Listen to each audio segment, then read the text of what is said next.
Hey BookTube, it's Kim at Middle of the Bookmarch, and this is a tag video for Tag Tuesday.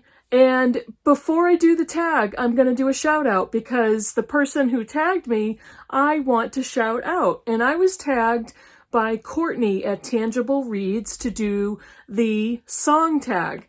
Courtney is a new discovery for me. I believe she has less than 500 subscribers right now. I love her channel though, and she's got so much great energy. I've actually seen her on several, I'm not sure if they're live or if they're discussion videos on BookTube, but she reads a lot of science fiction or speculative. I'm looking at my laptop over here. And she, let me see if I can reach without making this look really weird. Let's see. Yeah, she just has a lot of really good content, really interesting and unique, and she's got absolute energy in her videos and is a great speaker. I'm really enjoying her channel. So I'm urging you to check her out with the link I have in the description box down below, and let's get into the tag.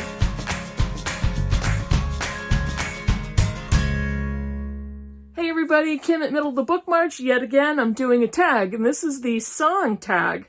And as I said in my intro, I was tagged by Courtney at Tangible Reads. She's got an excellent channel, as does the originator of the tag, who is Gareth at Books, Songs, and Other Magic. His channel as well will be linked down below, and I really enjoy his content too. This is a really good example of I don't necessarily have the same taste as Gareth, but I really enjoy his videos.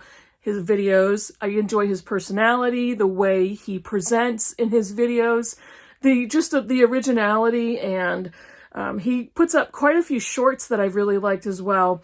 And check out both Gareth's and Courtney's channels down below. I strongly encourage you. Don't make me force you into it. I shouldn't have to do that. They're both great booktubers with excellent channels. So this is going to be the song tag. And it's kind of funny because it's one of those tags that you don't really have to pull out a bunch of books. And that appeals to me because I'm lazy.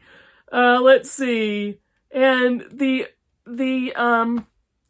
point of the tag, according to Gareth, and he says, I have created prompts to get people to talk about their taste in music. He's actually a musician. And he says, hopefully it will spark some interesting conversations and videos. Yeah, we'll see. We'll see if you think this is interesting. So there are seven prompts, and then to tag some people. So let me get back up here. Here we go. Tag number 1, name a song that always makes you happy. I'm just going to smile through the whole video. So the majority of the questions are for music, but there's a bookish question at the end. So name a song that always makes you happy. Okay, going back in time, one of my favorite concerts I ever attended was the Monkees. And it was probably like 1989, somewhere in there. I was barely out of my teens. And I swear to you that I had, my outfit of the night was bright green leggings with a giant hot pink sweater dress that was super baggy. And I had on these giant lime green plastic hoop earrings. And I went with my best friend at the time. We had a blast. I used to watch the Monkees TV show, loved it. And so that's the song that I absolutely love is I'm a Believer by the Monkees. And, you know, lo and behold, imagine my joy when my youngest daughter was probably 4, and the first movie we took her to was Shrek. And the song at the end of Shrek is I'm a Believer, covered by Smash Mouth. I loved it. It makes me smile just thinking about it. I love singing that song out loud. So cute. Number 2, name a song that's a great fit for when you're in a pensive mood. This is kind of a dark song, but when I was you know, much younger and in those pensive, intense moods. I used to love Tracy. I still do. I love Tracy Chapman and her song Fast Car. I think that was the first song of hers that kind of shot her into superstardom. And I used to watch the video on MTV, back when MTV was videos and not a bunch of other crap. But I used to watch that video repeatedly, and it was kind of her just singing. And then I started to read into the song, and her voice is so gorgeous and sensual and, oh gosh, rich with her tones. And I just love her. Saw her in concert as well. It was so good because she played in a small opera house hall I think I was in Portland, Maine years ago, and it was just beautiful. Loved it. Number 3, name a song that changed your taste in music. I don't know if this changed my taste in music, but it definitely opened it up. My youngest daughter has an extremely eclectic taste in music. She listens to everything. She listens to Russian music in Russian. She can't understand a dang word of what they're singing, but she loves it. She listens to classical. She listens to 80s hair bands. She listens to contemporary music. And she and I have a thing where we will be in the car. If it's just the two of us, she has several playlists set up so we can sing out loud in the car together. And she has a specific playlist of me and mom's playlist. A ton of 80s songs on there. But on her own playlist, she had the song Puttin' on the Ritz. I don't know what era this song is from. I will put it here. But it's like, I can't get that song out of my head. And then she has a lot of other 40s, 50s songs that are just like make me happy to hear them. But they're like earworms because it's permanently built in there. But I really enjoyed listening to them. Prompt 4, name a recent song that you've just discovered and loved. I am not typically a country music fan. There's a lot of different songs in all different genres that I do enjoy. But I started watching the series Yellowstone with Kevin Costner. Kelly Riley, man, holy cow. Now, just for a second, this show, everybody's a friggin' murderer. It's like the organized crime family set on a ranch in Wyoming. Everybody kills people. I don't get it.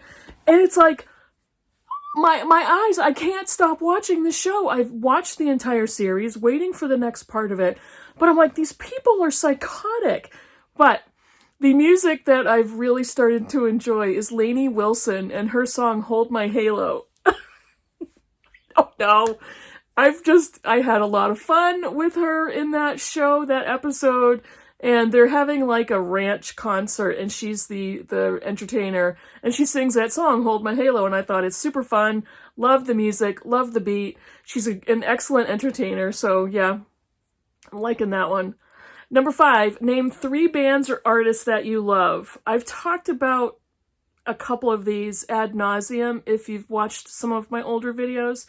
But one of the ones that my daughter and I love to sing in the car is ABBA. Dancing Queen, Waterloo, oh my gosh, anything from Mamma Mia. We just watched that movie again a couple days ago, and we sang every single song out loud. And I have to say that Pierce Brosnan is one of the most abysmal singers I have ever listened to. Who knew that Meryl Streep could sing that well? If you haven't seen Mamma Mia and you really like ABBA, go and watch that. And she's an exceptional singer. I didn't know that. So we love listening to ABBA. Now, artist number 2. I've already warned my family. If at any time John Bon Jovi shows up at my house, knocking on my front door, I'm gone. I'm out. I'm out of there. Without question, I just am. I'm leaving with him. I will get a quickie divorce. I'll marry John Bon Jovi. Well, he has to get divorced too. This is awful. This is a very dark turn, but I absolutely love John Bon Jovi. I loved them in the 80s. I love him currently. I loved their later work. John Bon Jovi just makes me smile. And Living on a Prayer is one of our favorite and my favorite songs to sing karaoke style. The third one, I'm going to insert a picture here. I have the Meatloaf Bat Out of Hell album mounted and framed on my living room wall. Why do you ask? What kind of decor is this? It's not decor. It's so nostalgic, and there are very few things that I feel nostalgic for. I'm not that type of a person. I listened to this album ad nauseum as a teenager. My father had a pretty damn good collection of 70s rock, and Bat Out of Hell was one of those albums. I listened to it repeatedly, all of it, over and over, know all the words. Paradise by the Dashboard Light, I could act out every single word. That is a song, when it does come on the radio, I will sing out loud in the car, top of my lungs, every word. Love it. Love the entire album. Meatloaf was the first concert I ever went to at the age of 16, and my parents snuck me into this disgusting, seedy bar in order to see Meatloaf. And I was sitting or standing 6 feet away from the man in the front of the room. He sweated all over me. It sounds totally disgusting, but he was right there. He was right there. And complete nostalgia for all of his stuff, mostly the early work. Bat Out of Hell is the best. Let's see, number 6, what instrument would you like to be able to play? I'm not that musical of a person, but when I was in high school, you know, everybody gets the option to join band or to pick up an instrument, and I naively picked up the saxophone. I don't know why. All the other girls were picking clarinet, and I wanted to be different, and there was a lot of clarinets and a lot of flutes. What did I pick? The saxophone. I've never been a petite young girl, and I did not pick a petite little instrument. The saxophone. Eventually, I gave it up pretty quickly, but I loved the sound of it, and I would love to go back in time and tell my little teenage self, really stick with this because this is an excellent instrument. I love the low tones, the richness of the sound of the saxophone. I would love to be able to play it. The last prompt before I tag a few people is number 7, name a fiction book with music at the center of the narrative. One of my favorites of the last few years is The Gods of Tango by Carolina de Robertis, and this is a beautiful, wonderful book, excellent story, gripping. It was a page turner, beautiful story. This is the story of a girl whose father is a violin player. This starts in February 1913. 17-year-old Lita has a suitcase with her father's cherished violin. She leaves her small Italian village for a new home and ends up with a husband of an arranged marriage, ends up in Argentina. And she is, as a girl, is expected to get married and have babies, cook and clean, be a housewife. She is not expected to have the talent that she does on the violin. And music is not supposed to be in her future. But what she does in order to pass as a boy, in order to get as good as she does on the violin, and the people that she meets, and the music and the dancing that is contained in this book is phenomenal and beautiful and rich and lush. And I loved every second of this book, so I highly recommend it. And in case you have never heard, this is my dollar store copy of The Gods of Tango. Loved it. That is it for this song, the song tag. I am going to tag 3 people: Priscilla at Evening Reader, Gina at Gina Stan Your Books, and Marilyn Maya Mendoza. The 3 of you are tagged. This is a fun one. If you love music, I would expect that you would love to do this tag, and I would really anticipate hearing your answers. Thanks, everybody, and I will see you in the next video. Bye.